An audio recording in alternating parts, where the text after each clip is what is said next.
ஆண்டவராகிய இயேசு கிறிஸ்துவின் நாமத்தினாலே உங்களை நான் வாழ்த்தி வரவேற்கிறேன். கர்த்தருடைய பெரிதான கிருபையினாலும் அவருடைய பரிசுத்தமுள்ள இரக்கங்களினாலும் கடைசி கால ஓட்டம் என்கின்ற பல நிலைகளை பற்றி நம்முடைய தியானத்தின் வடிவாக நாம் கற்றுக்கொண்டு வருகின்றோம். இந்த கடைசி கால ஓட்டத்தை பற்றிதான ஒரு நன்மையான ஒரு அறிவு நம்முடைய வாழ்க்கையிலே காணப்பட ஆரம்பித்தால் மட்டும்தான் இந்த ஓட்டத்தை தெளிவான விதத்தில் நாம் புரிந்து கொண்டு சரியான ஒரு இயக்கத்தின் ஊடாக கடந்து போய் தேவனுடைய திட்டத்தின்படி இந்த ஓட்டத்தை நிறைவாக்க உங்களாலும் என்னாலும் ஆகும்.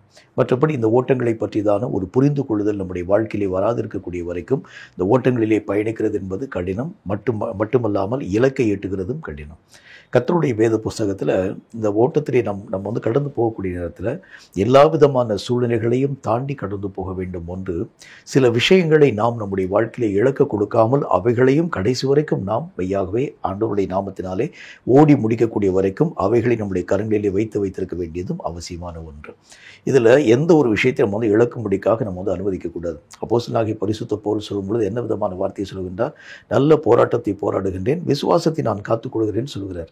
தான் கையில் கொடுக்கப்பட்டிருக்கக்கூடிய அந்த பொறுப்பிலும் ஒரு உண்மையாக கடைசி வரைக்கும் அந்த பொறுப்பை இழக்காத அளவிற்காக நாம் ஓடி முடிக்க ஆரம்பித்தால்தான் வெற்றியினுடைய கிரீடத்தை நாம் நம்முடைய வாழ்க்கையிலே தடை இல்லாமல் பெற்றுக்கொள்ள முடியும். இன்றைக்கும் கூட ஒரு முக்கியமான ஒரு கருத்தை நான் உங்களோடு கூட வலியுறுத்த வேண்டும் என்று ஆசைப்படுகின்றேன். கர்த்தருடைய வேதம் சொல்லக்கூடிய வார்த்தையை வாசிக்கிறேன் கேளுங்க. தீத்துவின் புஸ்தகம் 2வது அதிகாரம் 8வது வசனம் இந்த வார்த்தையை நமக்கு சொல்கிறது. தீத்து 2வது அதிகாரம் 8வது வசனத்தை கொஞ்சம் நான் நிதானமாக வாசிக்கிறேன், கவனிங்க. எதிரியானவன் உங்களை குறித்து பொல்லாங்கு சொல்லுகிறதற்கு ஒன்றும் இல்லாமல் வெட்கப்படத்தக்கதாக உபதேசத்திலே விகற்பமில்லாதவனும் நல்லொழுக்கம் உள்ளவனும் குற்றம் பிடிக்கப்படாத ஆரோக்கியமான வசனத்தை பேசுகிறவனுமாய் இருப்பாயாக. எதிரியானவன் நம்மை குறித்து ஒரு விஷயத்திலும் குற்றம் சாட்டப்படாத ஒரு உண்மையான ஒரு கிறிஸ்தவ வாழ்க்கை. இன்றைக்கு அந்த கிறிஸ்தவ வாழ்க்கை என்கிற அடிப்படையில் அநேகம் குற்றச்சாட்டுகளுக்கு உட்படுத்தப்படக்கூடிய வாழ்க்கை நிலைகளை நாம் கண்கூடாக கண்டு கொண்டு வருகின்றோம். எப்படியோ நம்ம ஓடணும்னு சொல்லி நம்ம ஓடுறோம். ஆனால் ஆண்டவருடைய வேத புஸ்தகம் இப்படி தான் ஓட வேண்டும் என்கின்ற ஒரு வழிமுறை ஒன்றை நமக்கு கற்பிக்க துவங்க ஆரம்பிக்கிறது. எப்படி நம்ம ஓடணும் அப்படின்னா எப்படிலாம் ஓடலாம் அப்படிலாம் கிடையாது. அதுக்கு ஓடுகிறதற்கு சில வகை முறைகளை அல்லது வரைமுறைகளை ஆண்டவருடைய வேத வசனம் திட்டம் தீர்க்கமாய் சுட்டி காண்பிக்கிறது. என்ன வரைமுறையை சொல்லுது அப்படின்னா குற்றம் பிடிக்கப்படாதவனாய் உன்னுடைய ஓட்டத்தை, உன்னுடைய லட்சிய பயணத்தை நீ எட்ட வேண்டியது அவசியம். குற்றம் பிடிக்கப்படாத ஒரு வாழ்க்கை வாழ துவங்க ஆரம்பிச்சா மட்டும்தான் வேதம் சொல்லக்கூடிய நல்ல ஒரு வார்த்தையின் அடிப்படையில் தேவனுடைய திட்டங்களை சரியான விதத்தில் நிறைவாக்க உங்களாலும் என்னாலும் ஆகும். மற்றபடி வேதம் சொல்லக்கூடிய வார்த்தையின் அடிப்படையில் குற்றம் சாட்டுக்கு உட்படுத்தப்பட்டு நாம் அந்த இலக்கை எட்டுகிறது உண்டானால் தேவனுடைய ராஜ்யத்தின் ஊடாக கடந்து போக நம்மால் ஆகிறது இல்லை. ஆரம்ப நாட்களிலே காணப்பட்ட எல்லா ஜனங்களும் கூட தங்களுடைய ஓட்டத்தை அவர்கள் தெளிவாக ஓடி முடிக்க ஆரம்பித்தாங்க. என்றாலும் கூட எந்த விஷயத்திலும் தங்களை குற்றவாளிகளாக மெய்யாகவே ஜனங்களுக்கு முன்பதாக காண்பியாத அளவிற்காக சாட்சி பெற்ற ஒரு மக்களாகவே தங்களுடைய ஓட்டத்தின் நிலைகளை அவர்கள் ஆசிரிக்க துவங்க ஆரம்பிக்கிறதை பார்க்க முடியும். இப்போ நம்முடைய வாழ்க்கையில் ரொம்ப முக்கியமான ஒரு விஷயம் என்ன அப்படின்னா ஓட்டத்தை ஓடி இலக்கை எட்டுகிறது பிரதானம் அல்ல. எல்லா காரியங்களையும் நாம் சகல விதமான காவலோடும் நான் பாதுகாத்து கொண்டு அந்த இலக்கை நான் எட்ட ஆரம்பித்தால் மட்டும்தான் லட்சிய பயணத்தினுடைய இறுதியினுடைய ஒவ்வொரு விதமான மகிமைகளை நான் என்னுடைய வாழ்க்கையிலே தடை இல்லாமல் பெற்றுக்கொள்ள முடியும். அப்போ வசனத்தில் ஆண்டவராகிய தேவன் எதை நம்முடைய வாழ்க்கையிலே வலியுறுத்துகிறார் அப்படின்னா குற்றம் பிடிக்கப்படாத ஒரு வாழ்க்கை. கிறிஸ்தவன் அப்படின்னு சொன்னாலே குற்றச்சாட்டுகளுக்கு உட்படாத ஒரு மனிதன் என்கிறதை நீங்களும் நானும் விளங்கிக் கொள்ள வேண்டியது அவசியம். நம்முடைய வாழ்க்கை எல்லா விதமான மக்களுக்கு முன்பதாக ஒரு திறந்த புஸ்தகமான ஒரு வாழ்க்கையாக எந்த பேஜை வேணாலும் யார் வேணாலும் எடுத்து வாசிக்கலாம். அந்த மாதிரி இருக்கணும் நம்முடைய வாழ்க்கை. ஒரு இடத்திலும் நம்முடைய வாழ்க்கையிலே ஒளிவு மறைவற்றவர்களாக அல்லது எந்த விதமான மக்களாலும் நீங்களும் நானும் குற்றம் பிடிக்கப்படாத ஒரு மக்களாக நம்முடைய நிலைகளை நாம் பாதுகாத்துக் கொள்ள வேண்டியது அவசியம். இப்படிப்பட்ட ஒரு வாழ்க்கை வாழக்கூடிய அளவிற்கு ஆண்டவராகிய இயேசு கிறிஸ்து இந்த உலகத்திலே வந்த பொழுது சகல சீஷர்களுக்கு முன்பதாக போதிக்க துவங்க ஆரம்பித்தார். எப்படி நம்ம வாழணும், என்ன விதமான ஒரு வாழ்க்கை ஆண்டவராகிய தேவனுக்கு சாட்சியான ஒரு வாழ்க்கையாக இருக்க முடியும். எல்லா விதமான விஷயத்திலும் உங்களுடைய பரிசுத்த நிலைகளை விட்டு நீங்கள் இழக்காத அளவிற்காக உங்களை சகல சூழ்நிலைகளிலும் பாதுகாத்துக் கொள்ளக்கூடிய ஒரு வாழ்க்கை தான் ஆண்டவராகிய தேவனால் அங்கீகரிப்புக்கு உட்படுத்தப்பட்ட ஒரு வாழ்க்கை. இப்படிலாம் பல விஷயங்களை கர்த்தருடைய வேத புத்தகத்தில் ஆண்டவராகிய இயேசு கிறிஸ்து தம்முடைய சீஷர்களுக்கு கற்பிக்கக்கூடியவராய் விளங்கினார். இப்போ நம்முடைய வாழ்க்கையில் கூட குற்றம் பிடிக்கப்படாது இருக்கக்கூடிய ஒரு நிலையின் ஊடாக நீங்களும் நானும் கடந்து போக ஆரம்பிச்சா தான் நீங்கள் சொல்லக்கூடிய வசனங்களை ஜனங்கள் எந்த தடையும் இல்லாமல் ஏற்கக்கூடியவர்களாய் விளங்க ஆரம்பிப்பாங்க. நான் என் மேலேயே பலவிதமான குற்றச்சாட்டுகளை வைத்துக்கொண்டு நான் மற்றவர்களுக்கு முன்பதாக பரிசுத்தமாய் வாழுன்னு சொன்னால் அவர்கள் என்னை குறித்து குற்றமான வார்த்தைகளை பேசுவாங்க. உன் வாழ்க்கையை சுத்தம் இல்லையே, எங்களை குறித்து நீ சுத்தமான ஒரு வாழ்க்கை வாழும்படிக்காக நீ போதிக்கிறது எப்படி, இப்படிப்பட்ட நிறைய விஷயங்கள் பேசுவாங்க. இப்போ நம்முடைய வாழ்க்கை குற்றம் குற்றம் பிடிக்கப்படாத ஒரு வாழ்க்கையாக இருக்க ஆரம்பித்தா தான் தைரியமாக கர்த்தருடைய வசனங்களை கண்டித்து உணர்த்த நம்மால் முடியும். நம்முடைய வாழ்க்கையில் சில குற்றங்களை வச்சிருக்கிறது உண்டானா கண்டித்து பேச நம்மளால முடியாது. இயேசு கிறிஸ்து ஜனங்களை கண்டித்து பேசுகிறதுக்கு என்ன காரணம் என்றால் அவருடைய வாழ்க்கை குற்றம் பிடிக்கப்படாத ஒரு வாழ்க்கை. அதனால தான் தைரியமாக பாவத்தை பாவம் என்றும் நீதியை நீதி என்றும் கர்த்தராகிய தேவன் கண்டித்து பேச ஆரம்பிக்கின்றார். தேவாலயத்தில் நிறைய பழுதான காரியங்களை அவருடைய கண்கள் கண்ட மாத்திரத்திலே அந்த கோபப்பட்டு அவர் பேசுகிறதுக்கு காரணம் அதுதான். ஏன்னா அவருடைய வாழ்க்கையில் ஒரு குற்றத்தையும் எந்த விதமான மக்களாலும் மெய்யாகவே சுமத்த முடியலை. இப்படி நம்முடைய வாழ்க்கை காணப்பட ஆரம்பித்தால் தான் ஜனங்களுக்கு முன்பதாக கர்த்தருடைய வசனங்களை திட்டமும் தீர்க்கமாக தெளிவான விதத்தில் போதிக்க உங்களாலும் என்னாலும் ஆகும். சரி, குற்றம் பிடிக்கப்படாத ஒரு வாழ்க்கைனா என்ன அர்த்தம்? சில முக்கியமான கருத்துக்களை நான் உங்களோடு கூட பேச வேண்டும் என்று ஆசைப்படுகின்றேன். 2 கொரிந்தியரின் புஸ்தகத்தில் 6வது அதிகாரம் 3வது வசனம் இந்த வார்த்தையை நமக்கு சொல்கிறது. 2 கொரிந்தியரின் புஸ்தகத்தில் 6வது அதிகாரம் 3வது வசனம் இந்த வார்த்தையை நமக்கு சொல்கிறது. அதை நான் உங்களுக்கு வாசிக்கிறேன் பாருங்கள். அது என்ன சொல்லுதுன்னு பாருங்கள். இந்த ஊழியம் குற்றப்படாதபடிக்கு நாங்கள் யாதொன்றிலும் இடரல் உண்டாக்காமல் எவ்விதத்தினாலேயும் எங்களை தேவ ஊழியக்காரராக எண்ணுகிறோம், விளங்கப்படுகிறோம். கர்த்தருடைய வேத புஸ்தகத்தில் எல்லா விஷயத்திலும் குற்றம் பிடிக்கப்படாத அளவிற்காக நம்முடைய வாழ்க்கை மக்களுக்கு முன்பதாக ஒரு சாட்சி உடைய ஒரு வாழ்க்கையாக காணப்பட வேண்டும். எந்த ஜனமும் என்னை பார்க்கும் பொழுது என்னை குற்றவாளியின் என்கின்ற ஒரு நோக்கத்திலே அவனுடைய கண் பார்க்காத அளவிற்காக இவனுடைய வாழ்க்கையிலே கிறிஸ்துவை பார்க்குறேன், இவனுடைய செயல்களில் ஆண்டவராகிய தேவனுடைய அன்பை பார்க்குறேன், இவனுடைய ஒவ்வொரு விதமான பேச்சில் ஆண்டவராகிய தேவனுடைய சாயலை பார்க்கிறேன். இப்படிப்பட்ட ஒரு சாட்சிப்படுத்தப்பட்ட ஒரு ஊழியமாக நம்முடைய ஊழியம் விளங்க வேண்டியது அவசியம். அப்போஸ்தலன் என்ன சொல்றார் பாருங்க, இந்த ஊழியம் குற்றப்படுத்தப்படாதபடிக்கு நாங்கள் யாதொன்றிலும் இடரல் இல்லாத ஒரு வாழ்க்கை வாழக்கூடியவர்களாய் எங்களை நாங்கள் விளங்கப்படுகிறோம் சொல்றார். மற்றவனுக்கு நான் இடரலை உருவாக்காத அளவிற்காக எந்த மனுஷனும் நான் செய்யக்கூடிய செயலினாலே இடர்ந்து போயிடக்கூடாது. எந்த மனுஷனும் இவன் கர்த்தராகிய தேவனுடைய ஊழியக்காரனை இவனுடைய வாழ்க்கையில் நான் நிறைய குற்றங்களை பார்க்குறேன், நிறைய தவறான ஒரு காரியத்தை நான் பார்க்குறேன். இவன் பேச்சு ஒன்றாக இருக்கிறது, வாழ்க்கையிலே காணப்படக்கூடிய நடைமுறைகள் வேறு விதமாய் காணப்பட ஆரம்பிக்கிறது. அவனுடைய பேச்சுக்கு அவனுடைய வாழ்க்கைக்கு சம்மந்தமே இல்லை. அவன் கர்த்தருடைய வேத வாக்கியங்களை ஆழமாய் எல்லா ஜனங்களுக்கு முன்பதாக பேசுகிறான். ஆனால் வாழ்க்கையிலேயோ வசனத்தினுடைய எந்த சாரத்தையும் எங்களால் பார்க்க முடியல. இப்படி ஒருவேளை இரட்டை வேடமான ஒரு வாழ்க்கை வாழுகிறது உண்டானால் கேட்கக்கூடிய அல்லது பார்க்கக்கூடிய மக்கள் உங்கள் நிமித்தமாய் இடருண்டு கடந்து போக ஆரம்பிச்சிருவாங்க.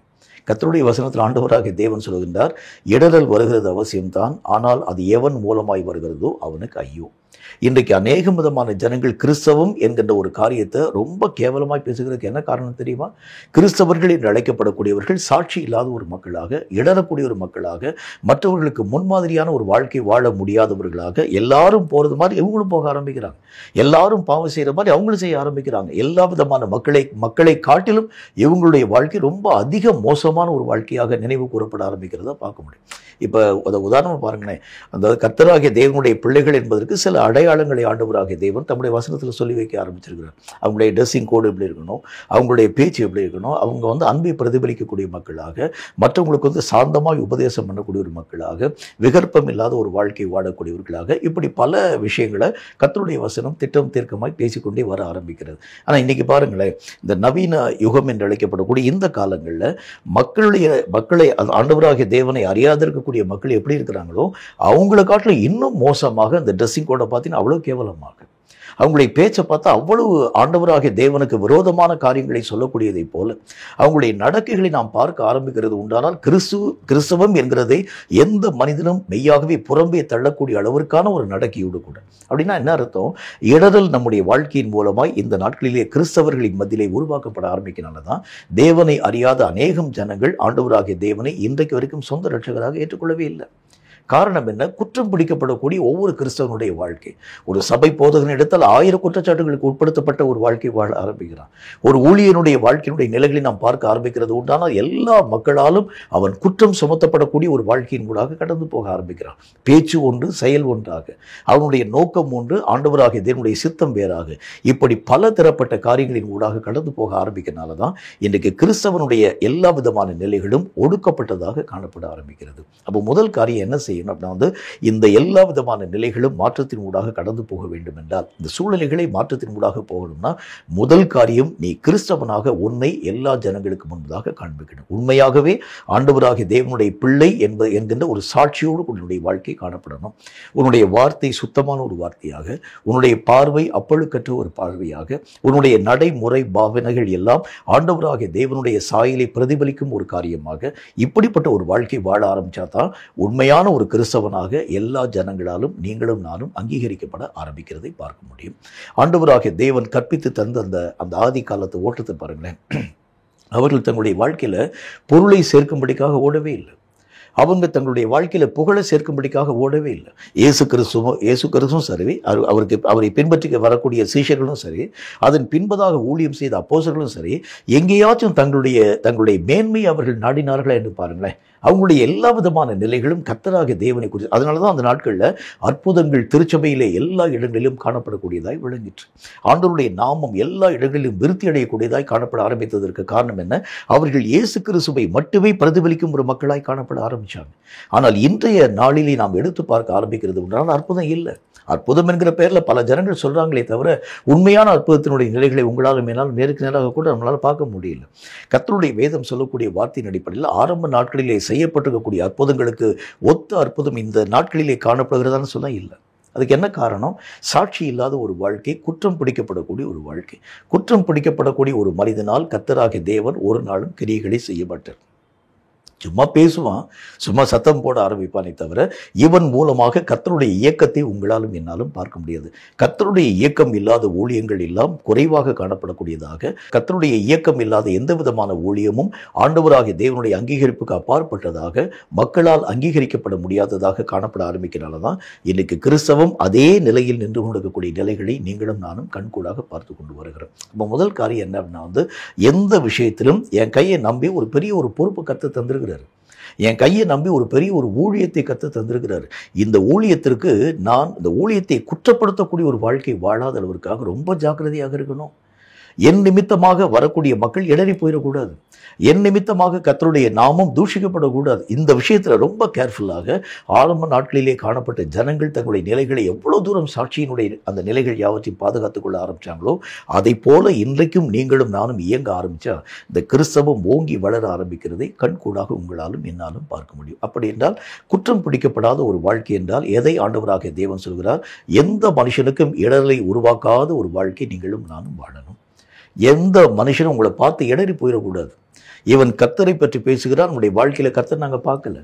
இவன் கர்த்தருடைய வார்த்தையை சொல்கிறான், அவனுடைய வாழ்க்கையிலே கர்த்தருடைய வார்த்தையை நாங்கள் பார்க்கல. இப்படி ஜனங்கள் இடறி போகாத அளவிற்காக என்னுடைய வாழ்க்கை குற்றம் பிடிக்கப்படாததாக இந்த காரியத்தின் நிமித்தமாகத்தான் தேவனுடைய ஊழியம் இந்த நாட்களிலே குற்றமாய் நினைவு கூறப்பட ஆரம்பிக்கிறத பார்க்குறோம். எல்லா ஜனங்களும் கர்த்தருடைய ஊழியத்தை ஏன் வெறுக்கிறாங்க?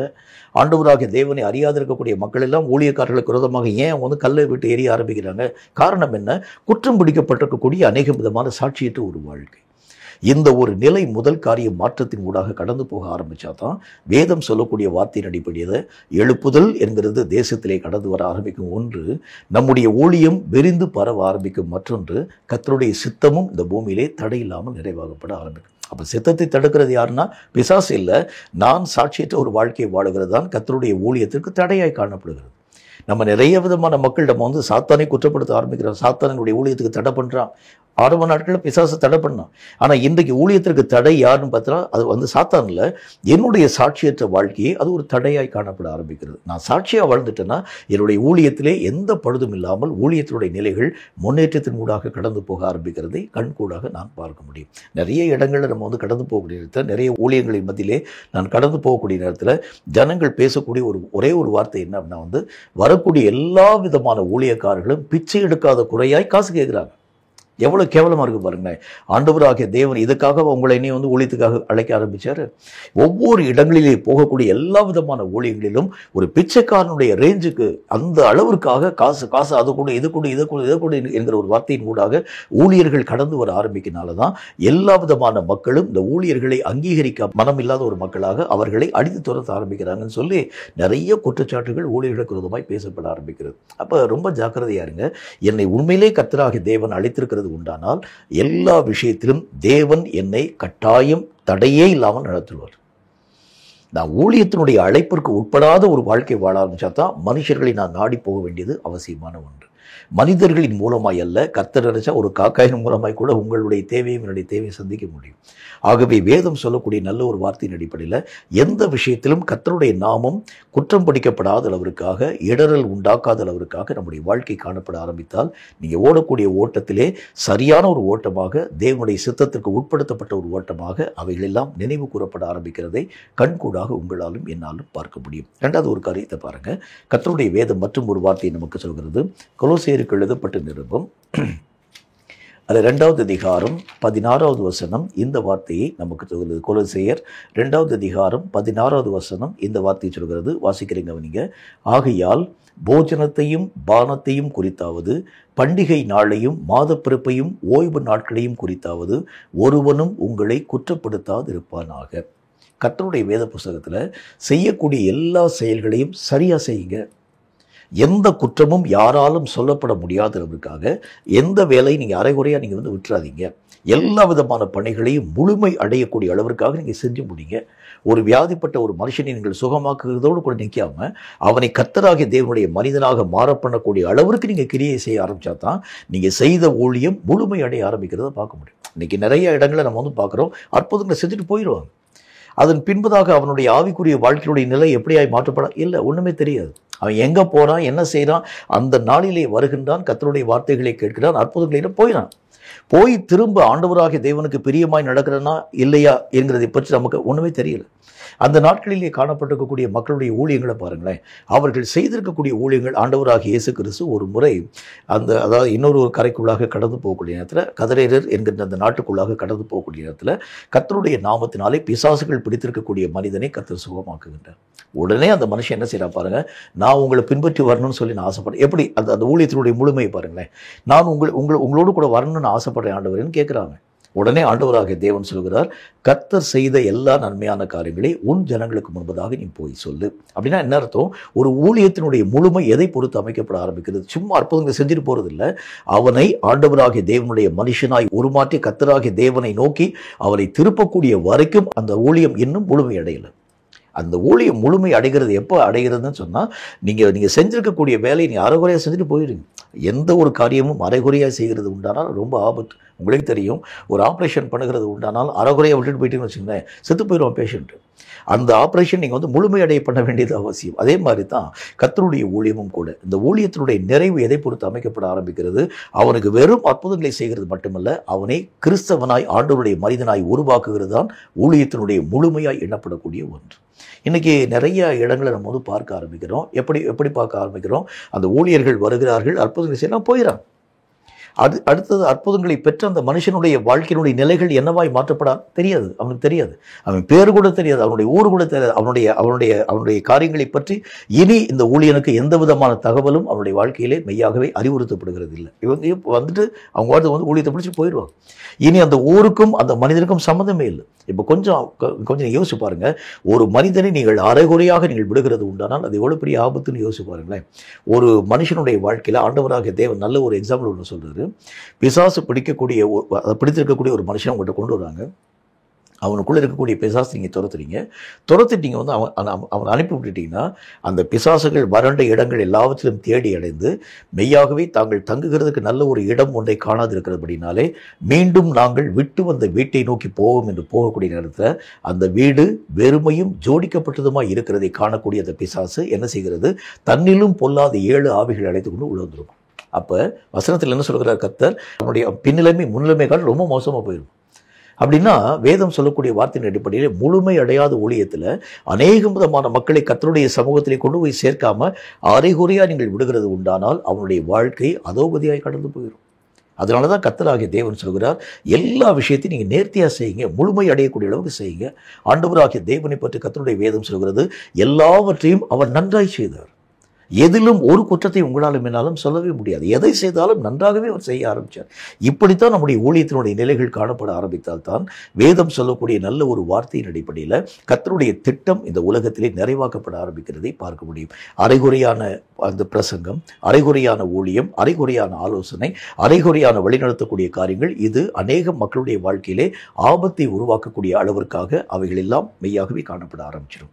இந்த காரியத்தின் நிமித்தமாகத்தான் நிறைய ஜனங்கள் இடறி போக ஆரம்பிக்கிறது மட்டும் இல்லாமல் கர்த்தருடைய ஊழியத்தை அவர்கள் குற்றம் பிடிக்க ஆரம்பிக்கிறார்.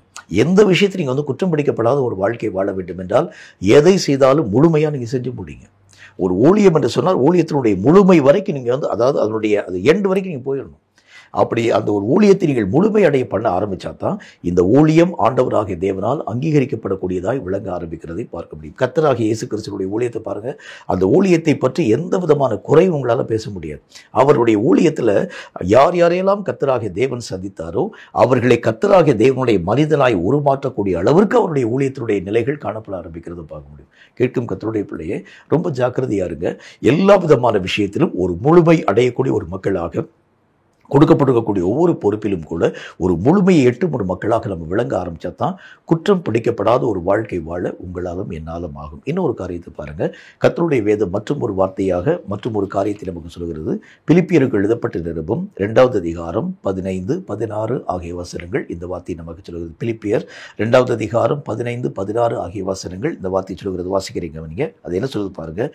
கோணலும் மாறுபாடுமான சந்ததியின் நடுவிலே குற்றமற்றவர்களும் கபடற்றவர்களும் தேவனுடைய மாசற்ற பிள்ளைகளுமாய் இருக்கும்படிக்கு எல்லாவற்றையும் முறுமுறுப்பில்லாமலும் தர்கிப்பில்லாமலும் செய்யுங்கள். எல்லா இடங்களிலும் காணப்படக்கூடிய மக்களுடைய நிலைகளை நம்ம வந்து பார்க்கும் பொழுது எந்த விஷயத்திலும் நீங்கள் குற்றம் பிடிக்கப்படாத அளவிற்காக செய்யக்கூடிய எல்லா விதமான பணிகளை உண்மையான மனதோடு கூட நீங்கள் செய்யுங்க. நீங்கள் செய்யக்கூடிய ஊழியங்கள் யாருக்கு செய்கிறீங்க அப்படின்னு பார்த்தீங்கன்னா மனுஷர்களுக்காக இல்லை, கர்த்தருடைய பார்வையில் தேவன் தந்த அந்த பொறுப்பை நம்ம நிறைவாக்குகிறோம். அதில் ஆண்டவராகிய தேவனுடைய திட்டம் நம்முடைய வாழ்க்கையின் மூலமாய் நிறைவாக்கப்படக்கூடிய அளவிற்கு அந்த ஊழியத்தை உண்மையும் உத்தவமாய் செய்யக்கூடிய ஒரு மக்களாய் விளங்க வேண்டியது அவசியம். கர்த்தராகிய தேவன் சொல்கின்றார், நீ வந்து ஒரு ஊழியத்தை யாருடைய கையிலாச்சும் கொடுக்க வேண்டும் என்று சொன்னால் அவனுடைய உண்மைத்தன்மையை நீங்கள் பார்த்து அந்த ஊழியத்தை அவன் கையில் கொடுங்க. உண்மையும் உத்தவமாய் காணப்படக்கூடிய மக்களுடைய கரங்களை நம்பி ஊழியத்தை ஒப்புக் கொடுங்கன்னு சொல்கிறார். அப்படின்னா என்ன அர்த்தம்? கர்த்தர் எதை நம்முடைய வாழ்க்கையை எதிர்பார்க்கின்றார்? உண்மையாக அந்த ஊழியத்தை நீங்கள் செய்யுங்க. செய்யணுமேங்கிற ஒரு கடமைக்காக நீங்கள் ஊழியம் பார்க்கக்கூடாது. செய்யணுமேன்னு சொல்லக்கூடிய, அதாவது கர்த்தருடைய சித்தத்தை, கர்த்தருடைய நாமத்தினால் அபிஷேகத்தை வாங்கிட்டேன், வேறு வழியில் நான் ஊழியத்தின் ஊடாக போக வேண்டும் என்கிற ஒரு நிலையோடு கூட செய்யக்கூடாது. எதை நீங்கள் செயல்படுத்த ஆரம்பித்தாலும் மன உண்மையாய் நான் கர்த்தருக்குன்னு செய்கிறேன், அதை நான் முழு விருப்பத்தோடு கூட நான் செய்யணும். ஆண்டவராகிய தேவனுடைய பணியை கர்த்தர் என் கையை நம்பி தந்திருக்கிறார். ஆகவே இதில் எந்த விதமான அதை மாறுபட்ட கருத்து என்னுடைய வாழ்க்கையிலே காணப்படாத அளவிற்காக செய்யும் எல்லா விதமான வேலையை கர்த்தராகிய தேவனுடைய நாமத்தினால் சந்தோஷமாய் செய்யும் ஒரு மக்களாக விளங்குங்க. அந்த நாட்களிலே கர்த்தருடைய ஊழியங்களை செய்திருக்கக்கூடிய அப்போஸ்தலருடைய வாழ்க்கையை பாருங்களேன். அவர்கள் எந்த விஷயத்திலும் ஒரு முறுமுறுப்புமே இல்லை. ஊழியம் செய்யக்கூடிய விஷயத்தில் அவங்க அடி வாங்குறாங்க, கர்த்தருடைய நாமத்தை அவங்க முறுமுறுக்கவே இல்லை.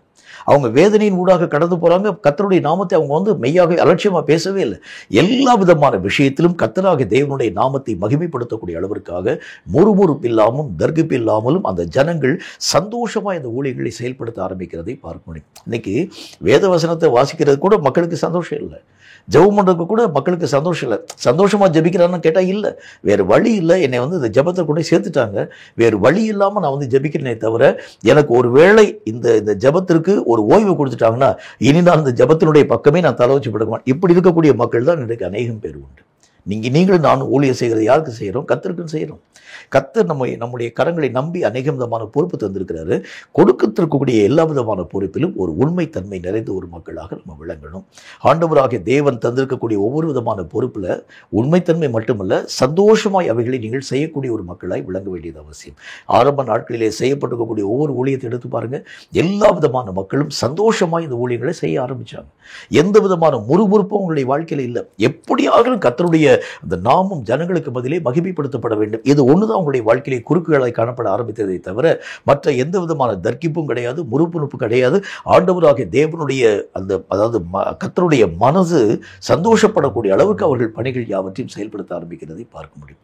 இன்னைக்கு நம்முடைய ஊழியம் ஏன் விரிந்து பரவாமல் இருக்க ஆரம்பிக்கிறதுன்னு சொன்னால், அநேகம் விதமான வேறு வழி இல்லாமல் நுகங்களை நாம் ஏற்று சுமக்கிறோமே தவிர அவைகளை நாம் சந்தோஷமாக ஏற்க மனமற்றவர்களாய் விளங்க ஆரம்பிக்கிறதை பார்க்க முடியும். அப்போ முறுமுறுப்பு இல்லாமல் நம்ம ஊழியங்களை செய்ய ஆரம்பித்தா தான் கோணலும் மாறுபாடும் உள்ள சந்ததிகளுக்கு முன்பதாக நீங்கள் கர்த்தருடைய நாமத்தினாலே குற்றம் பிடிக்கப்படாத ஒரு மக்களாய் விளங்க முடியும் என்று கர்த்தருடைய வசனத்தில் பார்க்குறோம். இன்னும் ஒரு காரியத்தை பாருங்கள். கர்த்தருடைய வேதம் என்ன வார்த்தை சொல்கிறது? 1 தெசலோனிக்கேயரின் புத்தகத்தில் 5வது அதிகாரம் 23வது வசனம் இந்த வார்த்தையை நமக்கு சொல்கிறது. 1 தெசலோனிக்கேயர் 5வது அதிகாரம் 23வது வசனம் இந்த வார்த்தையை சொல்கிறது. வாசிக்கிறீங்க நீங்க. அது என்ன சொல்லுது பாருங்க.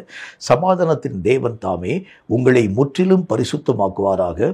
உங்கள் ஆவி, ஆத்துமா, சரீரம் முழுவதும் நம்முடைய கர்த்தராகிய இயேசு கிறிஸ்து வரும்போது குற்றமற்றதாய் இருக்கும்படி காக்கப்படுவதாக.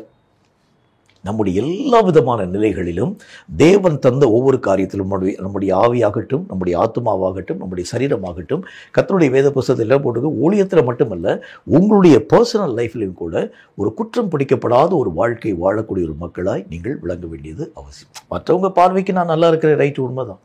ஆனால் என்னை பற்றி நான் எப்படிப்பட்ட ஒரு வாழ்க்கையை வாழ்கிறேன் என்பதை பற்றி என்னுடைய மனம் என்னை குறித்து நல்ல சாட்சி கொடுக்கணும். எனக்குள்ள நான் வாழ்கிறேன் பார்த்தீங்களா, என்னுடைய வாழ்க்கையை பற்றி என்னுடைய மனம் என்ன சாட்சி சொல்லுன்னு நீங்கள் யோசிச்சு பாருங்களேன். நான் என்னுடைய ஜெப வாழ்க்கையை குறித்து ஒருவேளை மற்ற மக்கள் நல்ல சாட்சி சொல்லியிருப்பாங்க. நான் செய்யக்கூடிய ஊழியங்களை பார்க்கக்கூடிய ஏராளமான மக்கள் இதை குறித்து நல்ல வார்த்தைகளை பேசிப்பாங்க. அவரை மாதிரி ஒரு தீவிரமான ஒரு ஊழியக்காரனை பார்க்க முடியாதுங்க. அவ்வளோ நேரம் ஜபிக்கக்கூடிய ஒரு மனுஷன், அவ்வளோ தூரம் கர்த்தருடைய ஊழியங்களை செய்யக்கூடிய மனுஷன் சொல்லி மற்றவர்கள் உங்களை குறித்து நிறைய சாட்சி சொல்லியிருப்பாங்க. ஆனால் உங்கள் மனதிற்கு உங்களை பற்றி நல்லாவே தெரியும். உங்கள் மனம் உங்களை குற்றம் பிடிக்கிறதான்னு பாருங்கள். என்னுடைய ஆவி, ஆத்மா, சரீரம் குற்றமற்றதாய் பாதுகாக்கப்பட வேண்டும் என்று கர்த்தராகிய தேவன் சொல்லுவோம். நான் எனக்கு சாட்சியாக வாழணும். நான் மற்றவனுக்கு சாட்சியாக வாழ்ந்தே ஒன்று, எனக்கு நான் ஒரு சாட்சியான ஒரு வாழ்க்கையை வாழ பழக வேண்டியது அவசியம். உண்மையிலேயே கர்த்தராகிய தேவனுடைய வசனத்திற்கு உட்படுத்தப்பட்ட ஒரு வாழ்க்கை வாழ்றேன்னா ஆராய்ச்சி பாருங்க. உண்மையிலேயே தேவனாகிய எல்லா மக்களுடைய பார்வைக்கு நான் நல்லா இருக்கிறேன். ஆனால் என் தேவனுடைய பார்வையை வசனத்துக்கு நான் எப்படி இருக்கிறேன்? என் தேவனுடைய அந்த சமூகத்துக்கு முன்பதாக என்னுடைய நிலைகளை நான் நிறுத்தி ஆராய்ச்சி பார்க்கணும். ஆரம்ப காலங்களிலே காணப்பட்டிருக்கக்கூடிய எல்லா ஜனங்களும் தங்களை வசனங்களுக்கு முன்பதாகவும் கர்த்தருடைய சட்டங்களுக்கு முன்பதாகவும் நிறுத்தி ஆராய்ச்சி பார்த்தாங்க. தங்களுடைய வாழ்க்கையிலே ஒரு குற்றமும் பிடிக்கப்படாத அளவிற்காக எல்லா விஷயத்திலும் ஒரு பெர்ஃபெக்ஷனான ஒரு லைஃபை வாழும்படிக்காக ஒவ்வொரு நாளும் கர்த்தருடைய வசனத்திற்கு முன்பதாக தங்களை நிறுத்தி ஆராய்ந்து பார்க்கக்கூடிய ஒரு மக்களாய் விளங்கினாங்க. ஆனால் இன்னைக்கு இருக்கக்கூடிய நிறைய ஊழியக்காரருடைய நிலைகளை பார்க்க முடியும். ஒரு லெவலுக்கு மேலே போயிட்டாங்கன்னா அவர்கள் தங்களை பற்றி மேன்மையாகவே நினைவு கூற ஆரம்பிச்சிடாங்க. எங்கிட்ட இனிமேல் குற்றமே வராதுங்க, பாவமே வராதுங்க, எந்த விதமான தவறான ஒரு காரியமும் வராதுங்க. ஆண்டவராகிய தேவனுடைய நாமத்தினால ஒரு எல்லையை நான் கடந்துட்டேன். இனி என்னுடைய வாழ்க்கையிலே பாவத்தினுடைய நிலைகள் ஒரு நாளும் இல்லை. இந்த உலகத்தை விட்டு நீங்கள் போகக்கூடிய வரைக்கும் பாவம் உங்களை பிடிக்கக்கூடிய அளவிற்கு அநேக விதமான தருணங்கள் உண்டு, நேரங்கள் உண்டு. ரொம்ப ஜாக்கிரதையாக இருக்கணும்.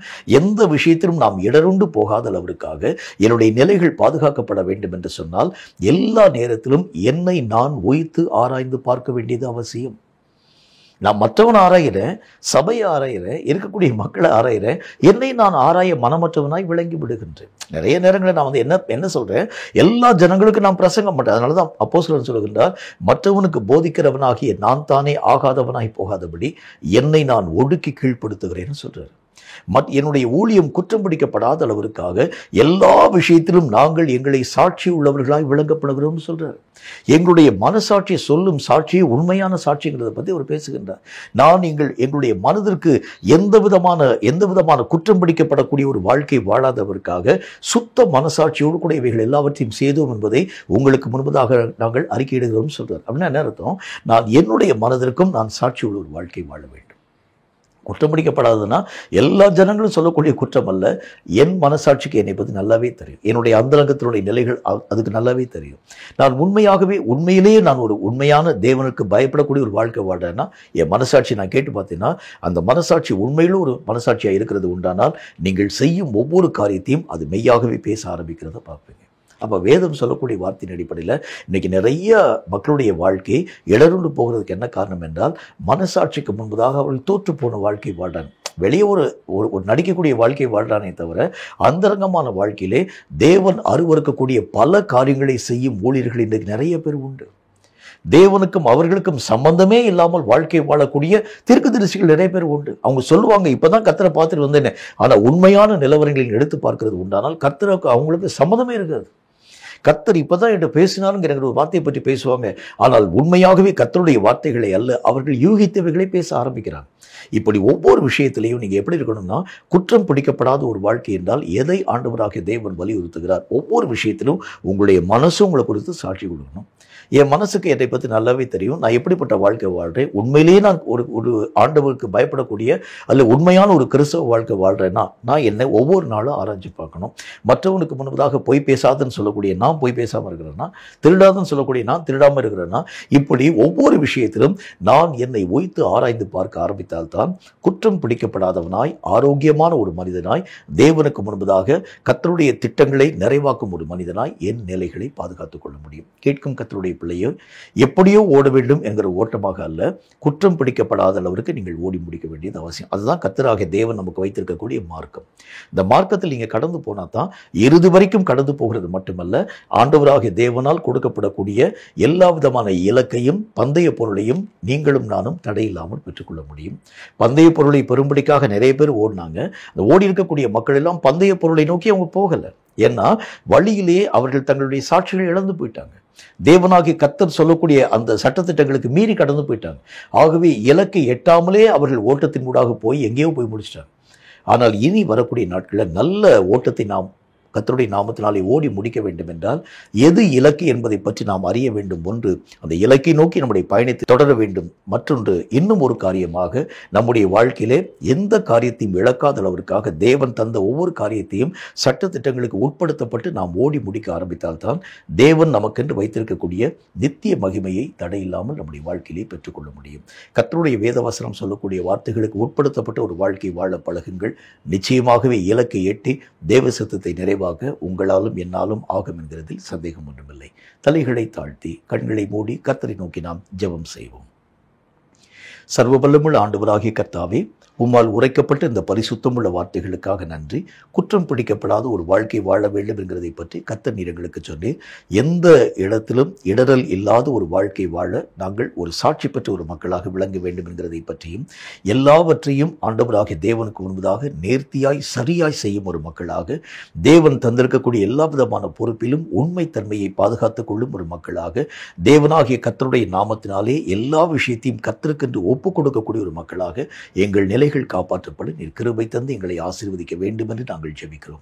இந்த வார்த்தைகளை கேட்ட உம்முடைய பிள்ளைகளுடைய ஓட்டம் ஆண்டவராகிய தேவனுக்குள் இந்த கடைசி கால ஓட்டமாக துவங்கப்பட்டிருக்கிறது. அப்பா, இந்த ஓட்டத்தை பற்றியதான சகல ஞானத்தோடு உரைக்கப்பட்ட இந்த வார்த்தைகளை தங்கள் வாழ்க்கையிலே ஆழமாய் புரிந்து கொண்டு இவைகளின்படி அவர்கள் இயங்கி ஓடி உம்முடைய சித்தத்தை நிறைவாக்கி ராஜ்யத்தை வந்தடைய ஒவ்வொருவருக்கும் கிருபை தந்து ஆசீர்வதிக்க வேண்டும் என்று இயேசு கிறிஸ்துவின் நாமத்தினால் ஜெபித்திருக்கிறோம் எங்கள் பரிசுத்தமுள்ள நல்ல பிதாவே. ஆமேன், ஆமேன்.